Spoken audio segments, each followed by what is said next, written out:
You know that little warning light that is supposed to save your diesel engine from an emissions meltdown? Well, what happens when the light itself is the one having a breakdown? That is exactly what we are dealing with if you have pulled a P065D code. This is a bit of a unique situation because usually we are chasing a sensor failure in the engine.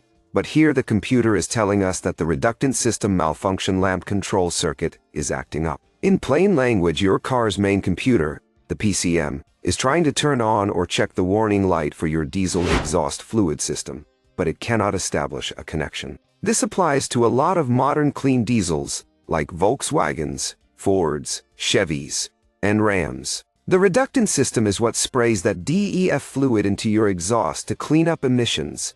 It is a strictly monitored system. If something goes wrong with the DEF dosing, a specific warning light is supposed to flash on your dashboard to tell you to stop. But with this P065D code, the computer has realized that if it needed to warn you, it basically could not, because the circuit to that bulb or LED is broken. This is actually considered a severe code.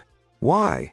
Because if you cannot be warned about a reductant failure, you might run the system dry or broken, which can clog your catalytic converter or DPF, leading to thousands in repairs. Plus, many modern trucks will go into a limp mode or even refuse to start if they think the emissions monitoring system is compromised.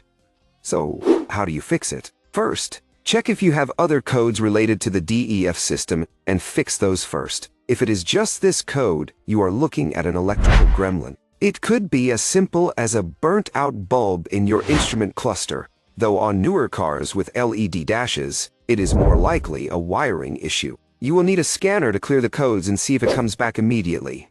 If it does, you are going to need a digital multimeter. You will be checking for continuity between the computer's output pin and the instrument panel. You are looking for broken wires, loose pins, or corrosion. If the wiring is perfect, and the light still won't work when commanded by a scanner, you might be looking at a glitchy computer or a bad instrument cluster. It is a tedious electrical hunt, but solving it ensures your truck stays legal and out of limp mode.